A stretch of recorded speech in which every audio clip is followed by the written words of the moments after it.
diet, what to eat, and diet composition. I think I've been waiting almost my entire life to record this video, so it should be quite fun.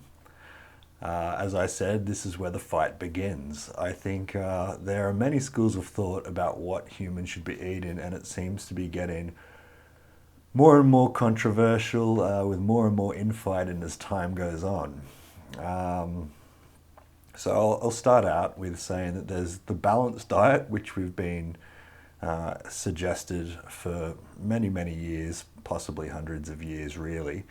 And that's that we should have a balance of all kinds of food in our diet. I won't go into the composition yet, I'll just be saying anybody of any age will understand a balanced diet and that we should be eating a bit of everything, right? Some plants, some meat, some fish, some grains, everything that various human cultures have developed over many, many years, and that should be working. In more recent time, things have changed a lot. There have been a lot more people in the West especially who have taken on a more cultural diet based around plants, veganism, which you'll find in many other cultures around the world that have been doing it for a long time and are perfectly healthy people. So obviously it works, there's no problems with it, and is what most people, not most, but a lot of people prefer to eat these days. So veganism is growing massively in popularity across the West, but as I said, is available in many different cultures on almost every continent, I believe. There's also a growing amount of people who are taking on the carnivore diet, which is exactly as it suggests. A carnivore is an animal species that only eats meat. So if you want to make up your diet solely of meat, then there is a diet called the carnivore diet, which is something you can Google and read more about. I'll start with balance because that's what most people know. We'll have something like a cereal in the morning that has milk in it, so both animal and grain products there that have been processed.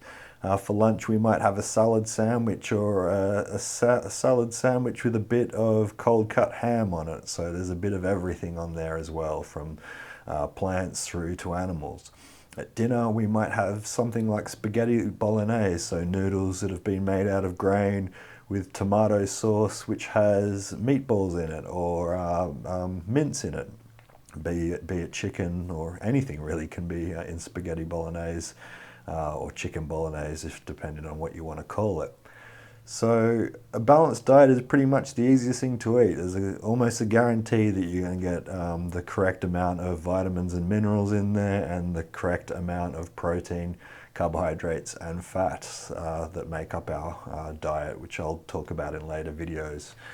Trying to keep it simple at the moment, which is something that I find quite difficult with diets. So especially with the amount of information and also bad information that you see online, which makes this all, I think, convoluted and a lot harder than it needs to be. A plant-based diet, as I suggested earlier, or veganism, is a diet where you eat nothing that's produced by an animal at all. So strict vegans won't even eat honey, because honey is a produce from bees. So it's something that I think is perfectly fine for people, and depending on what you eat and how much you eat can obviously make a perfectly healthy human being.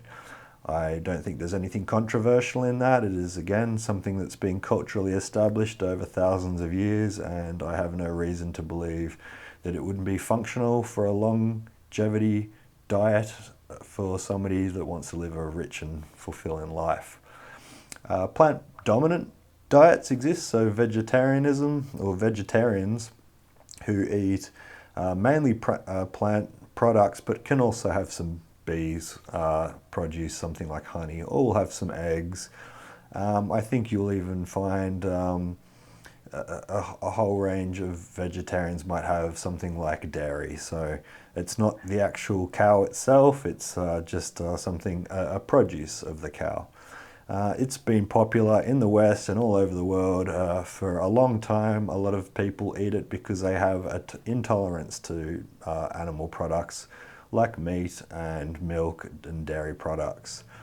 The carnivore diet is something that I am not aware of many cultures participating in, and it would be a quite labor-intensive and expensive diet to maintain. I think that's probably why the economics of it come into play and make it not something that's seen apart from around perhaps elite athletes and quite wealthy people who choose to specifically only eat meat and animal produce. I think it would be possible. I've never done it myself. I love meat and I eat a lot of meat, but I find that a big part of a healthy diet includes fiber, and I am not aware of too many animal products that have a lot of fiber in them. So I could be wrong, and I'll look into it over the course of upcoming videos because I'm not so sure. But it would be a relatively advanced diet, to say the least, I would think, and I wouldn't be recommending it to anybody young. I wouldn't be recommending it to anybody at all. So I know that there will be people saying I'm wrong and that it's perfectly fine and whatnot. It could be, but with the absence of quality fiber, which is extremely important for the absorption of nutrients into our body. So I'll leave that one on the top shelf for the time being. So what's best? It really depends, and I didn't used to think this was the case so much, but we are really all different, and everybody has different intolerances to different products, so you'll find that a customized diet, i.e. what works for you best as an individual, is something you need to take into consideration with dieting. Everybody really is different, and a diet that I find incredibly easy, stuff like that I do at the moment, is something that people simply can't do. I make up most of my protein from drinking pea protein isolate shakes without any flavor and water, and people just cannot believe that I can do this, and it's very unorthodox, and I love it. It makes me feel like $1,000,000, and I feel healthier and stronger, and I sleep perfectly, and I don't get bad gas, which I find that I used to get from whey protein. So it really does depend. What's best for performance, say, I might say that you would probably want something quite balanced.